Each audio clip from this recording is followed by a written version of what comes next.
안녕하세요. 인문결TV. 저는 여러분들의 이슈 피커 애나입니다. 오늘은 임상훈 소장님과 함께하겠습니다. 선생님 안녕하세요. 안녕하세요. 임토벤이라고. 그렇게 이제 점점 굳어지는 것 같아요. 굳어지는 것 같아요. 네. 임토벤, 애나와 임토벤이 함께하는. 그리고 저희 이 스튜디오를 네. 좀 찬찬히 들여다보는 시청자들이 많으신 것 같아요. 이 소장님 옆에 저 기타하고 네네. 지금 오늘은 2대나 있네요. 뭐죠? 기타죠. 그냥 기타인가요? 기타 이제 장식용은 아니잖아요. 예, 아니 제가 옛날에 기타를 했었고요. 네. 물론 지금도 뭐 하긴 하지만 네네네. 그러니까 고등학교 밴드를 했었는데 고등학교를 졸업하고 제가 이제 외국을 유학 갔다 왔잖아요. 네네. 갔다 왔는데 이 졸업생 우리가 이제 1기, 2기, 3기 기수별로 이렇게 나오잖아요. 네. 그 사람들이 이제 졸업해가지고 같이 모여가지고 또 계속 이렇게 그걸 하고 있더라고요. 하고 계세요? 그래서 제가 이제 오자마자 그래서 이제 그걸 이제 쌓이잖아요. 그걸 이제 2팀으로 나누고 그다음에 뭐 사물놀이 밴드도 만들고 해가지고 공연도 하고 CD도 만들고 그랬어요. 그래서 활발한 활동을 하고 계시네요. 지금도 현재 공연도 최근에는 좀 연습을 한 지가 너무 오래되긴 했는데. 네. 공연도 하고 뭐 활동을 했었죠. 우리 그래서 공약 걸자니까요. 공약? 뭐 2만 명 정도 되는 그때에 네. 소장님의 기타 연주 직접 듣는 걸로. 사실 그 벙커에서도 공연을 한번 하자고. 연말에 한번 네. 하시라고 저한테 제안을 했었어요. 그래서 좋은 기회가 되면 하겠다. 2만 명 뭐 좋습니다. 좋네요. 좋습니다. 2만 명 달성 시켜주십시오, 여러분. 구독과 좋아요 많이들 해주셨으면 좋겠고요. 근데 정말 저희가 뭐 방송을 하면서 뭐 여러분들이 많이 봐주시고 조회수 올라가고 또 같이 의견 나눠주시고 어떤 토론의 장이 되는 게 굉장히 좋긴 합니다만 그래도 저희 운영의 묘를 살리기 위해서는 많은 분들이 좀 후원을 해주시면 좋겠는데 실제로 참 많이들 해주세요. 근데 성함을 알려고 싶지 않으신지 모르겠으나 잘 듣고 있어요. 혹은 잘 듣고 있습니다라는 그 이름으로 입금을 실제로 해주신 분들도 계시고 후원자들 좀 저희가 몇 달간 살펴봐드리면 팝꽃님, 주효진님, 정경희님 감사합니다. 예. 그리고 팟빵으로 직접적으로 딸기조아님, LG9094님 등등등 많이들 이렇게 또 성의를 보여주시는데 저희로서는 참 감사하죠. 고맙습니다. 감사합니다. 더 많이 후원해주시고 많이 좋아라 해주시고 구독도 눌러주시고 많이들 댓글 다시면서 아니 이렇게 좋은 방송이 구독자 수가 너무 적다 이런 이야기를 안타깝게 전해주시는데 어떻게 하면 될지 구독자 수 늘리는 것도 좀 저희가 고민을 해봐야 될 것 같은데 일단은 저희의 이야기를 저희 식으로 담담하게 너무 자극적이지 않게 다루는 것도 또 저희의 하나의 목표이자 지향점이기도 해요. 너무 자극적인 말들이 오고 가고 단정적인 말들 오고 가는 게 좀 무섭지 않나요? 전 좀 그렇던데. 그 시사 우리가 예를 들어서 이제 그 팟캐스트 쪽에서는 시사로 우리가 카테고리로 묶어져 있잖아요. 근데 이제 시사 코너에서 주로 이제 나오는 그 방송들은 뭐라고 할까요? 좀 제가 남 방송을 이렇게 평가를 하면은 괜찮을지 모르겠지만 아니 근데 요즘엔 사실은 그런 것도 대놓고 디스해요. 그래야 많은 분들이 좀 좋아하시는 것 같긴 해요. 근데 일단 우리는 그건 좀 성향이 아니라는 거. 디스라기보다는 그러니까 차별점을 우리는 그냥 이렇게 듣기 편안한 꼭 그쪽보다는 좀 더 깊이를 조금만 추구를 하자. 그리고 인문학적 성찰을 좀 해보자. 그냥 화가 나면 질러버리고 뭐 그렇게 끝나버리지 말고 그런 중심으로 하다 보니까 그리고 우리가 방송이 좀 길죠. 그렇죠. 다른 보통은 길기 때문에 뭐 물론 그런 얘기들은 하죠. 유튜브나 이런 방송에서 뭐 15분, 20분 넘어가면 사람들이 뭐 안 본다 그런 얘기를 하는데 그래도 보시는 분들은 보실 거다. 그래도 우리와 함께 생각의 깊이를 좀 더 깊게 끌고 가고자 하는 분들은 반드시 계실 거다. 그러니까 그 들어야 될 이야기는 다 드리자. 그럼 나눠서 들으시면 되고 시간 없으면. 그렇죠. 저희가 제가 그렇게 지적 수준 높지 않습니다, 여러분. 같이 들으시면서 저도 뭐 제가 모르면 같이 모를 수 있는 거고 그래서 약간 어찌 보면 저의 기준이 될 수도 있을 것 같아요. 근데 제가 이해하시면 여러분도 충분히 다 이해하시리라 믿고 그리고 어떤 원고가 있거나 이런 게 아니라 서로 진짜 제가 이런 이슈 어떨까요? 들고 오면은 소장님이랑 같이 이야기 나눠보고 이런 정도니까 충분히 공감하시면서 따라오실 수 있을 있으리라, 공감하실 수 있으리라 믿습니다. 특히 그 이용준 교수님하고 저하고 지금 이제 같이 겪어보셨으니까 네네네. 차이를 좀 이제 아실 것 같아요. 스타일의 차이. 어떤 차이가 있죠? 저는 뭐 일단 제가 겉으로 네. 보기에는 네. 이용준 교수님은 이렇게 순서 이런 것들 준비를 해가지고 미리 주시죠. 네, 그러시죠. 이용준 교수님은 아무래도 법학자시다 보니까 법의 테두리에서 당신이 근거를 가지고 이야기할 수 있는 부분만 가지고 이야기를 하시니까 당신이 갖고 계신 자료의 근거에서 질문도 좀 나왔으면 하는 그런 바람으로 저한테 이야기를 하시긴 하시더라고요. 근데 수장님 그런 게 없어요. 저는 그냥 이거 전무해 지금 이렇게 빈 종이 하나 가지고 제가 지금 하나씩 그냥 메모하면서 그냥 오늘 이거 하자 그래가지고 그냥 그러니까 이거 해볼까요? 즉석으로 질문 나오는 대로 제가 그럼 답하고. 저도 이제 뭐 자료 조사 좀 하기도 하고 아니면 제가 좀 익숙하게 잘 알고 있다 싶으면 주변의 이야기들 또 긁어와서 이런 이야기도 있던데요, 저런 이야기도 있던데요, 좀 의견 의식의 흐름대로. 그러니까 진짜 의식의 흐름대로. 근데 이 의식의 흐름이 조금 안 맞으시면. 불편하실 수도 있을 것 같긴 한데 조금만 맞춰봐 주세요. 그러면 함께 이야기하고 함께 좀 생각해 볼 수 있는 좋은 공간이 아닐까 기대가 됩니다. 자, 오늘은 저희가 우리가 보는 세계로 이 시간 이 에피소드 좀 다뤄보려고 하는데요. 그 말도 많고 탈도 많고 길기도 긴 브렉시트가 이제 좀 어떻게 출구가 보이는 겁니까? 아직도 안 보여요. 아직도인가요? 네. 그래서 제가 공중파 방송 한 군데에서 브렉시트 이야기를 하면서 오늘의 키워드라고 해서 브렉시트라고 얘기를 했어요. 끝이 안 보인다고? 너무 길어요. 브렉시트 정도? 그래서 그냥 브렉시트가 아니라 브렉시트. 오, 말 되네요. 오늘은 그래서 저 브렉시트 관련 이야기 물론 제가 우리 지금 오늘이 21일인가요? 22일인가요? 네네네. 그러니까 이 시점에 서 보자면은 그 가장 우리가 이제 그 기억해야 될 날짜가 10월 31일. 그게 이제 최종적으로 브렉시트, 다시 말해서 영국이 유럽 의회 유럽 연합에서 떨어져 나가는 날이죠. 근데 제가 볼 때는 안 될 것 같아요, 그날도. 그래서 이제 앞으로 어떻게 될지는 사실 저도 아직 모르겠어요. 그래서 뭐 같이 있는 상태 그대로 한번 얘기를 해보자 이렇게 준비를 한번 하려고 해봤고. 그러면 그동안의 과정을 좀 짚어볼게요. 일단 올 봄부터 올 3월부터 이 이야기가 굉장히 많이 오고 갔었잖아요. 근데 지금 미루고 연기되고 결정이 안 되고 부결되고 뭐 이런 식의 절차를 겪어온 상황인데 최근에 나온 뉴스는 어떤 거죠? 최근 거부터 볼까요? 가장 최근에 나온 것이라 그러면 근데 최근 거를 어떻게 거꾸로 거슬러 올라가야 되나 어떻게 해야 되나 이게 너무 뭐가 많아 어떻게 설명을 어디서부터 어떻게 가야 할까요? 되죠? 최근에 어쨌든 유럽 의회에서는 일단 영국 니네 나가 좋아 우리 합의하는 걸로 하자 이렇게까지 얘기가 나온 거잖아요. 그러니까 이 의회가 아니 영국 의회요? 유럽 의회. 아니 의회가 아니고 유럽 정상회의에서. 유럽 정상회의에서. 이게 또 착각이 되네요. EU부터 조금 EU 기구부터 좀 살펴볼까요? 그러면 유럽 이야기부터 이렇게 해볼까요? 천천히. 오늘 그러면은 시간 많으니까 천천히.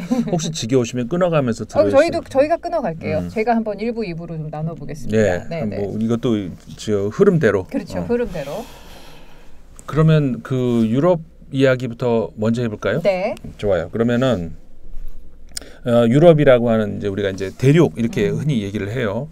근데 이제 유럽 대륙을 이야기를 할 때 가장 큰 어떤 그 유럽 우리가 저 나라는 유럽 국가다 아니다 이렇게 나누는 가장 그 일반적인 근거가 이제 종교를 가지고 하죠.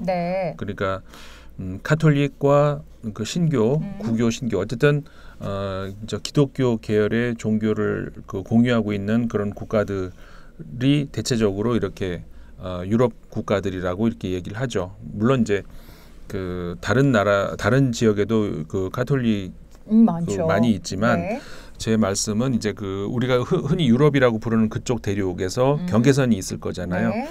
그러면 그 경계선이 어디서 대체적으로 나눠지냐 하면은 대체적으로는 종교를 가지고 이제 많이 나눴었죠. 그런데 이제 이 엄밀하게 이야기를 해서 들어가면은 그러니까는 유럽 평의회 뭐 이렇게 부르는 그러니까 유럽 국가들 전체를 이렇게 묶어놓는 어떤 어떤 단위가 있어요. 네.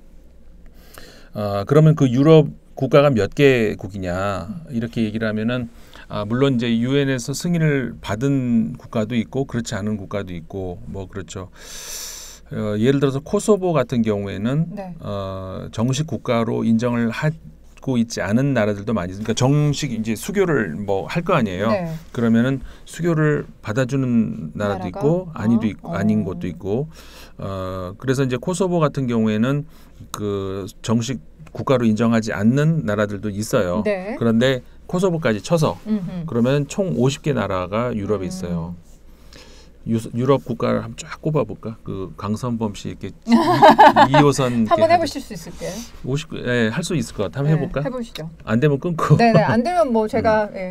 자, 그러면은 아일랜드, 영국, 아이슬란드, 덴마크, 노르웨이, 스웨덴, 핀란드, 벨기에, 네덜란드, 룩셈부르크, 독일, 오스트리아, 스위스, 리히텐슈타인, 프랑스, 스페인, 포르투갈, 이탈리아, 모나코, 안도라, 우와. 바티칸, 산마리노, 몰타, 폴란드, 체코, 슬로바키아,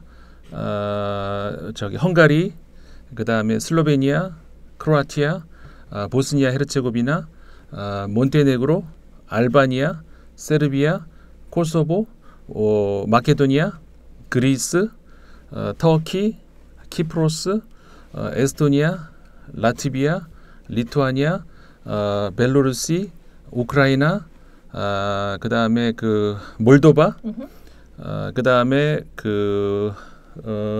루마니아, 네. 그다음에 불가리아, 그다음에 제가 어디까지 했나 러시아, 네. 그다음에 아제르바이잔, 네. 조지아, 네. 그다음에 에르마니아. 그럼 50개 나왔나요? 아직 안 나왔어요. 그럼 어디가 빠졌지? 맞네요. 50개 나왔네요. 와우. 50개. 박수. 이렇게 이제 50개 국가가 이거 조금만 빨리 가보면. 그러면 이제 2호선 외우듯이 그렇죠, 이렇게 하면서. 거죠. 우와. 저는 그냥 발을 쪼그자 그리면서 들었거든요. 어머나 대박이네요. 네, 그러니까 50개가 있는데 이거 어떻게 지도로 이렇게 외우신 거예요? 그래서 지도로 이제 이렇게 북쪽부터 쭉 하나씩 꼽아서 이렇게. 이거 괜찮다. 개인기로. 나중에 그럼 아프리카 하고 이제 하나씩 다 하는 괜찮은데요? 걸로. 좋아요. 예. 유럽 50개 나라, 코소보를 포함해서. 네. 근데 이제 그 중에는 유엔 가입국, 예를 들어서 이제 바티칸 같은 경우는 유엔에 가입이 안 돼 있는 나라죠. 뭐 그런 여러 가지가 이제 있어요. 근데 그 중에서 이제 유럽 연합이 또 있잖아요. 유럽 연합은 현재 영국까지 포함해서 28개예요. 이걸 다 꼽지는 말죠, 뭐. 네네, 그래 주세요. 해요? 할까요? 해봐요. 이것도 해봐요, 해주세요. 네. 유럽 연합은 그러면은 이게 보시는 분은 재미없을 것 같은데. 아니 괜찮을 것 같아요. 편집을 어떻게 하시느냐에 따라서 달라질 것 같아요. 유럽 이렇게 지금 소장님 입에서 망국기가 막 나오는 거예요. CG로. 네, CG로. PD가 욕하겠는데. 진짜. 이런 거 왜 하냐. 이런 거 왜 해가지고. 유럽 연합 28개 국가입니다. 자, 유럽 연합. 자, 시작합니다. 네. 아일랜드, 영국, 덴마크, 그다음에 스웨덴, 핀란드, 그다음에 벨기에, 네덜란드, 룩셈부르크, 독일, 그다음에 오스트리아,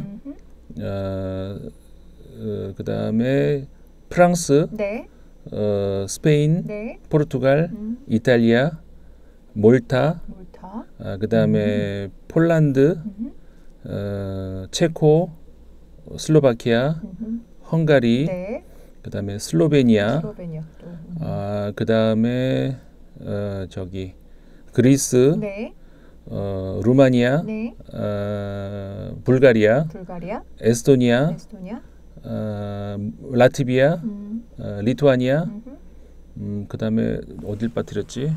키프로스. 네, 한 군데 더 남았어요. 한 군데 더 남았어요. 어디가 빠졌을까? 내가 점을 찍으면서 하질 않으니까 어디가 빠졌는지 생각이 안 나네.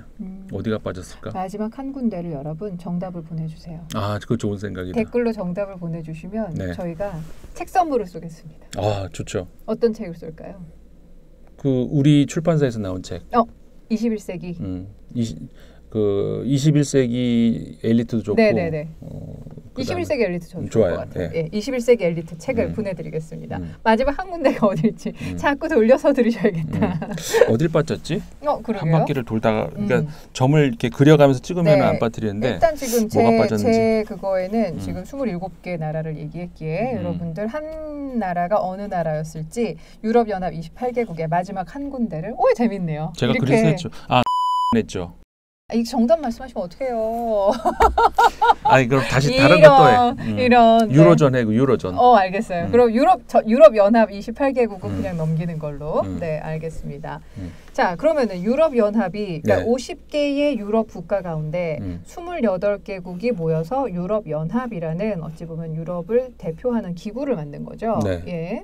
그랬는데 거기서 이제 유럽 연합에서 영국이 나가겠다 이런 것이잖아요. 네. 물론 유럽 연합 말고 유로존이라고 또 있죠. 그러니까는 유로화를 같이 쓰는 나라들이 또 있죠. 그건 19개 나라고 그다음에 그러니까 유로존을 쓰는 나라는 대체적으로는 유럽 연합 국가들 안에 있는 국가들이 이제 그 유로를 사용을 하죠. 네. 그런데 이제 유럽 연합 국가 내부에서도 유로를 안 쓰는 나라들이 이제 있죠. 네. 대표적으로 영국이 안 쓰고, 그다음에 덴마크도 안 쓰고, 이제 몇몇 나라 스웨덴도 안 써요. 영국은 그냥 자기네들 파운드를 쓰는 거죠. 그렇죠. 그러니까 이 나라들은 각자 자기 나라 이제 돈을 쓰는 것이고. 반면에 그리고 이제 유럽 연합의 정식 회원국은 아니지만 왜 아주 작은 나라들 예를 들어서 모나코 같은 경우에는 그 프랑스의 그 끝에 같이 있잖아요. 그러니까는 유로를 그냥 자동으로 이렇게 써요. 정식 회원국은 아니지만 그다음에 안도라도 그렇고 산마리노도 그렇고 이제 이런 나라들은 그 유럽연합 회원국은 아니지만 자동적으로 그냥 유로를 사용을 하고 있고 그러니까는 여행을 하시다가 모나코를 들어간다든가 뭐 산마리노를 들어간다든가 할 때 그냥 유로를 다 쓰면 돼요. 굳이 뭐 돈.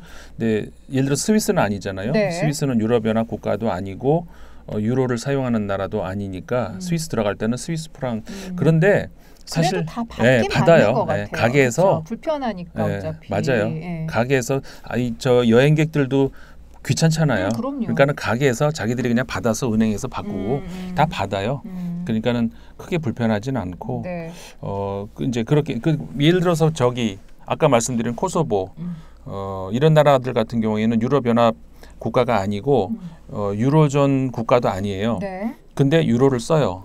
그냥 자기 나라 자체적으로 우린 유로 쓸래? 그래가지고 그러면 유로존 국가들 입장에서는 쟤네 뭔데 하지 마 이렇게 안 해요. 유로존이 그러니까는 정식 유로존 국가는 아니지만 쓰겠다고 하는데 굳이 말릴 이유는 가서 그냥 유로 같이 사용할 수 있으니까. 통화는 뭐 많이 쓰면 쓸수록 좋은 거니까. 그렇죠. 그러니까는 그런 나라들이 이제 2개가 있고 그렇게 되는데 영국 같은 경우에는 그러니까는 유럽 연합 소속이었지만 유로존은 아닌 그렇죠. 유로존은 아니었고 이제 이런 나라가 이제 그러니까는 유럽이라는 곳이 저는 되게 이런 면에서 매력적이에요. 무슨 얘기냐면은 그러니까 이 스타일이 안 맞는 분들 있을 거예요. 뭐가 이렇게 복잡해. 그냥 하면 다 같이 하고 말면 말고 뭐 이러는데 이게 보면은 아까 처음 말씀드렸던 유럽 그다음에 그 유럽 평유회 뭐 따로 그다음에 유럽 연합 따로 유로존 따로 유로존에 들어가니 많이 또 다 다르고 그다음에 예를 들어서 스위스, 리히텐슈타인, 노르웨이 이런 나라들 같은 경우에는 별도로 유럽 연합과 별도로 따로 또 이렇게 뭘 만들고 그러니까 보면 되게 복잡해 보이거든요. 근데 난 그 자체가 그냥 매력이에요. 그냥 너무 민주적이에요. 그냥 다양성을 그대로 그냥 하고 싶은 대로 간직하고 있는. 그리고 매력이 있으면은 들어와. 이게 끌리면 싫으면 안 들어와도 돼. 이런 그러니까 완전히 그 민주적 발상에서 나와 있는 이런 현재의 체제를 만드는 것도 수십 년 동안 계속 이야기를 해가면서 그렇다고 해서 그 사람들이 무식한 전쟁을 안 해봤냐 그것도 아니죠. 그렇죠. 어마어마한 전쟁을 치르면서 별짓 다 해본 곳이에요. 사실. 별짓 다 해본 곳이 유럽이다. 그렇죠. 그런 결과예요, 사실은. 네. 갑자기 이들이 어떻게 갑자기 유로 우리 돈 같이 쓸래? 그리고 튀어나온 게 아니고 어마어마한 그 역사를 그 문화사를 네, 거친 결과라는 것이죠. 네. 그런데 이제 영국이 나가겠다는 거잖아요. 근데 영국의 스타일을 먼저 우리가 좀 볼 필요는 있어요. 네. 영국이라고 하면은 흔히 그 화려한 고립, 우리 과거에 한번 한 것 같아요. 예. 화려한 고립이라고 해가지고 그러니까 우리 그냥 고립이라는 말보다 우리 솔로, 화려한 솔로 이게 더 이게 이제 과거 유럽사를 보면은 영국이 계속 가지고 왔던 네. 어떤 그 영국만의 독특한 그 외교 노선이었죠. 실제로 그렇게 해서 짭짤하게 재미를 받고, 그러니까는 무슨 얘기냐면은 유럽 국가들이 이 그 대륙 안에서는 서로 많이 이제 그 왕 계승하는 문제 가지고도 싸우고 영토 문제 가지고도 싸우고 많이 싸우잖아요. 네. 그러면서 영토가 이제 뺏기기도 하고 뺏기도 하고 영국은 섬으로 이제 떨어져 있잖아요. 유럽의 섬나라가 몇 개 있는지 아세요? 뭐가 몇 개 있을까요? 영국이 일단 그렇죠. 영국, 그다음에 아이슬란드. 아이슬란드가 위쪽에. 네. 그다음에 몰타. 몰타섬. 네. 몰타도 조그만한 이제 나라란 말이에요.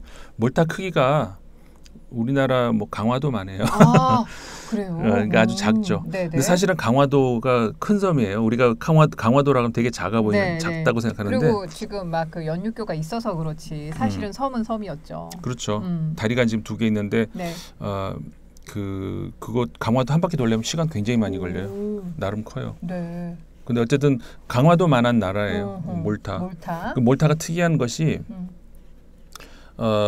유럽 국가인데 사실은 그 언어나 문화나 이런 것들이 약간 아랍 계열의 이런 것이 있는. 그러니까 문자는 알파벳을 쓰는데 문법은 그 유럽 국가들이 사용하는 그 언어하고 좀 달라요. 그러니까는 그 아시아 아프리카 계열의 그쪽 그러니까 인종은 많이 섞여 있죠. 물론 그 유럽인들도 많이 들어와 살고 그렇지만 좀 그런 특이한 나라라는 거. 그다음에 키프로스 이렇게 4개 키프로스하고 몰타하고 아이슬란드하고 영국하고 섬나라가 4개가 있는데, 근데 아까 이제 제가 이제 쭉 나열해 드릴 때도 그랬지만 몰타하고 키프로스는 꼭 들어가요. 유럽연합에도 들어가고 유로존에도 들어가고 다 들어가요. 근데 이제 아이슬란드 같은 경우는 다 빠졌죠. 유럽연합에서도 아이슬란드는 빠져 있어요. 그러니까 영국보다 더 빠져 있는 거죠. 그런데 재미있는 게 그다음에 쉥겐 조약이라고 왜 있죠. 뭐냐면 쉥겐 조약은 아까 유로존은 그 경계선 안에서는 돈이 마음대로 왔다 갔다 하는 돈 뭐 그렇죠. 바꿀 필요 없이 그거 있잖아요. 쉥겐 조약은 사람이 국경선 없이 그 안에서 마음대로 이제 왔다 갔다.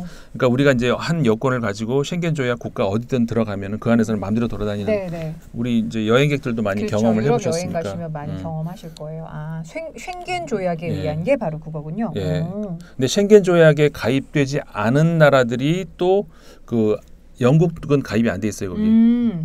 주로 섬나라들이 가입이 안 돼 있어요. 영국하고 아일랜드하고 몰타하고 키프로스는 가입 안 돼 있고 스위스도 가입이 안 돼 있어요. 그래서 스위스 들어갈 때는 국경선 통과하듯이 그 여행해 보신 분들은 아실 거예요. 기차 안에서도 검사해야 되는 검사하고 상황이니까. 그렇게 되죠.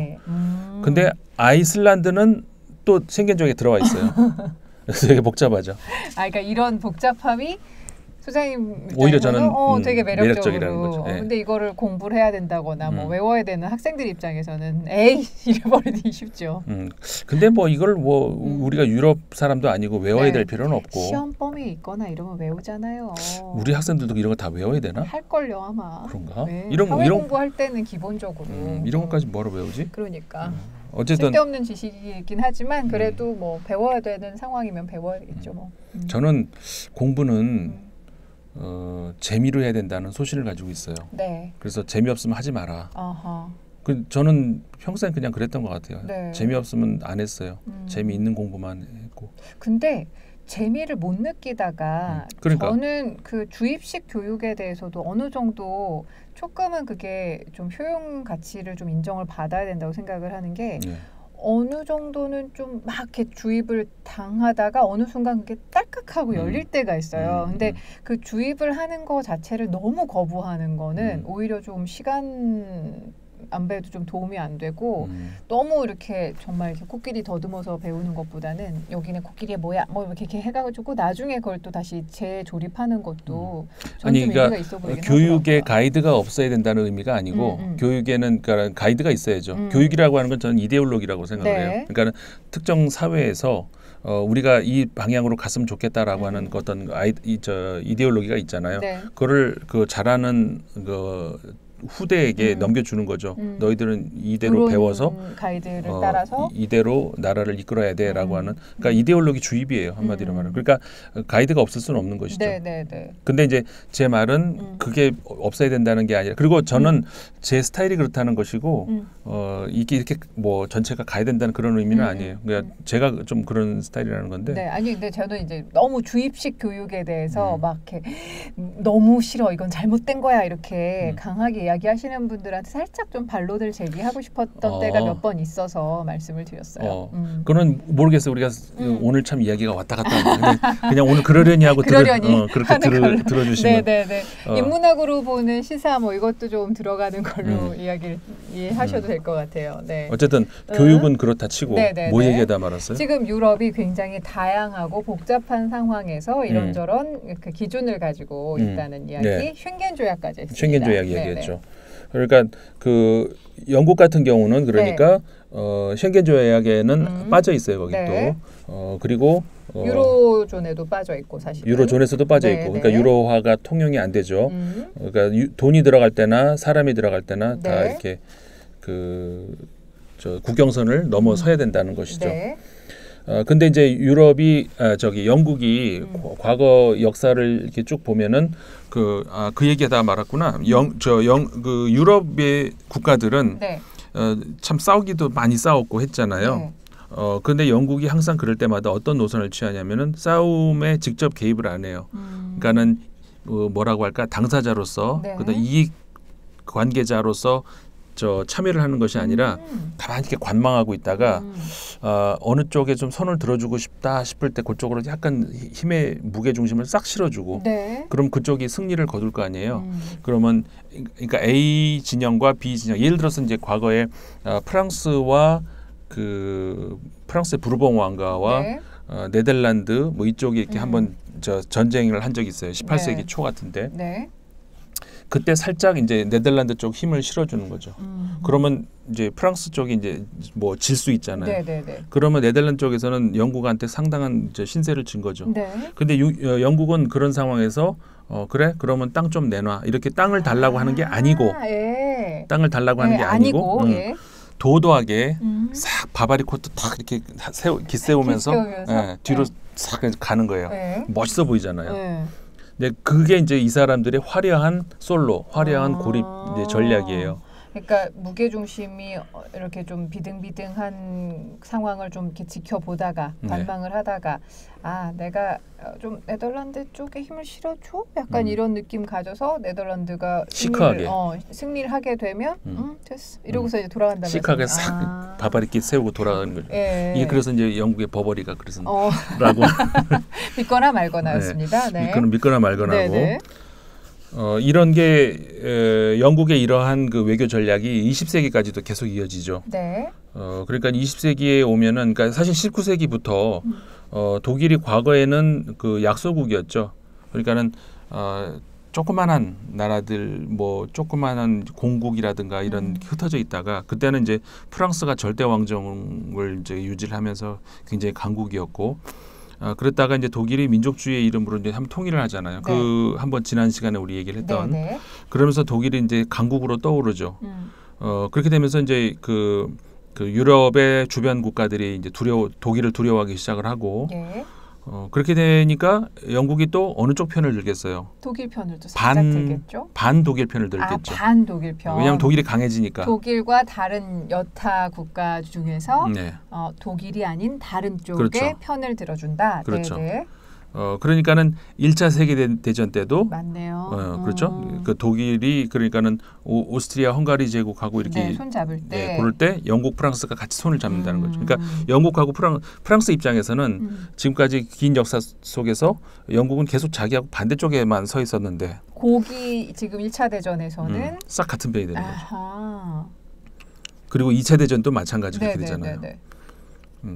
근데 영국이 이제 물론 좀 영국이 그런 생각을 하게 된 것이 이런 것도 있어요. 가끔 전쟁에 크게 개입을 할 때도 있었어요. 예를 들어서 크림 전쟁 같은 경우에 크림 전쟁이라고 하는 것은 이제 러시아가 이렇게 러시아라고 하는 날 이것도 한번 나중에 다뤄야 되는데 러시아는 춥잖아요. 네. 그러니까는 그 해군을 하려도 이 항구가 열어버리면 해군이 움직일 수가 없잖아요. 그러니까 항상 안 어는 항구를 얻어야 되는. 그러니까 항상 지중해 쪽으로 자꾸 오려 그래요. 근데 마침 이 발칸반도 쪽은 슬라브족이네. 그러니까 이제 그쪽으로 이제 자꾸 오려고 하는 거죠. 근데 유럽 입장에서는 그러니까 프랑스나 영국이나 이런 나라들 입장에서는 당연히 위협을 느끼죠. 그러면서 크게 한번 싸웠던 것이 그 발칸반도로 진출하려는 러시아를 상대로 한번 크게 싸웠던 것이 이제 크림 전쟁인데 그때 나온 유명한 인물이 나이팅게일이라는. 나이팅게일. 백의의 천사. 그것도 백의의 천사가 맞았는지 그건 또 논란이 있지만 뭐 어쨌든 흔히 말하는 수식어로 좋게 봐주자고요. 그때 이제 영국이 좀 크게 상처를 입었어요. 그러니까는 영국이 그럴 수밖에 없는 그러니까 싹 보다가 이제 탁 치고 빠지고 싹 바바리 딱 세우면서 사라지면 멋있는데 괜히 끼어들었다가 막 크게 그냥 큰 손해를 입은. 물론 저 러시아를 막긴 막았지만 엄청나게 피해를 입었죠. 그러니까 이제 이런 것들이 영국으로 하여금 너무 깊게 관여를 안 하고 싹 눈치 보다가 이제 결정적인 순간에 한번 툭 쳐주고 빠지고 이렇게 이제 해왔던 것이죠. 그랬는데 이제 2차 대전이 끝나고 독일과 이제 크게 한번 이제 싸우게 되잖아요. 그 연합군이. 그리고 그게 끝나기가 무섭게 그리고 사실 중첩이 되죠. 그 공산주의 세력이 이제 소련 혁명이 일어나면서 러시아가 소련으로 바뀌면서 이미 그 2차 대전 일어나기 전에 그렇게 되면서 그 더 큰 어떤 위협으로 이 동유럽 블록이 이렇게 형성이 되면서 크게 위협을 느끼죠. 그러니까 서유럽 국가들 입장에서는 하나로 뭉칠 수밖에 없는 것이죠. 그러니까 두 가지 의미가 되는데 하나는 1, 2차 대전을 겪으면서 이제 그만 좀 싸우자. 그다음에 두 번째는 더 무서운 적이 저쪽에 또 있네라고 하면서 공산주의가 점점 유럽을 잠식하네 이런 식으로. 그렇죠. 그러면서 이제 그 유럽 연합에 대한 발상이 나오는 것이고 영국도 거기에 같이 참여를 하게 된 거죠. 그래서 영국이 결국 유럽 연합에 들어온 건데 원래 이 사람들의 그 DNA는 화려한 고립이다. 이게 아니잖아요. 게다가 또 유럽이 이 독일 중심으로 이제 흘러가네. 강국이 된 독일 중심으로. 그러니까는 그리고 아니면 프랑스. 그러니까 독일과 프랑스가 중심이 돼 버리니까 자기는 2등도 못 하는 거예요, 이제는. 그러니까는 영국 입장에서는 계속 이거 그러니까 좀 꼬이고 있는 거죠. 이걸 해 말어. 여기에 계속 있을 이유가 없어. 이런 이야기도 나오는 거고요. 그렇게 되다가 이제 결국은 20세기 후반 그리고 21세기에 들어오면서 특히 21세기에 들어오면서 유럽이 난민 문제로 크게 이제 겪잖아요. 아까 영국 같은 경우는 쉥겐 조약 국가는 아니지만 쉥겐 조약이라고 하는 것이 아까 이제 일단 어떤 한 나라에 들어오면 그 다음에는 국경선 없이 넘나드는 거라 그랬잖아요. 그러니까는 유럽 국가들이 이 쉥겐 조약 때문에 난민들이 일단 한번 어디에 들어오면은 이제 마음대로 휘젓고 다닌다라고 생각을 하는 거죠. 사실 난민 문제는 유럽 때문에 생긴 건데. 그러니까요. 자업자득인데. 그렇죠. 아무튼 이렇게 되면서 그러니까 그 난민 문제와 관련해서도 우리나라도 뭐 지난해였나요? 벌써 올해인가 갑자기 또 이런 난민 문제로 또 한참 몇 명 들어오지도 않았는데 이제 그랬었잖아요. 근데 이제 유럽도 난민 문제와 관련해서 가짜 뉴스가 너무 많아요. 그거는 우리가 한바탕 소동을 겪었지만 이건 짚고 넘어가야 돼요. 가짜 뉴스가 너무 많이 있었다는 거. 그러니까 우리가 생각하는 것만큼 그렇게 뭐 어마어마한. 그러니까요. 그러니까 물론 사건이 왜 없어 있죠. 근데 그거를 가지고 이제 침소봉대해 가지고 이것 봐라 이렇게 하면서 모든 난민 문제를 그쪽으로 끌고 가는 거는 그러니까 좀 이성을 가지고 차분하게 볼 필요가 있다는 것이고요. 그러니까 좀 상식적으로 생각하면 그렇지 않을 것 같거든요. 네. 근데 상식을 뛰어넘는 뭔가 과한 그런 그 가짜 뉴스들의 울림이 있긴 있어요. 네. 그러니까 거기에 또 그야말로 부화 뇌동하고 그러는 경향들이 있더라고요. 그렇죠. 네. 그래서 이제 그 유럽에서도 유럽이 지금 휘청 이렇게 21세기 들어와가지고 한 큰 이유 중에 하나가 이 난민 문제.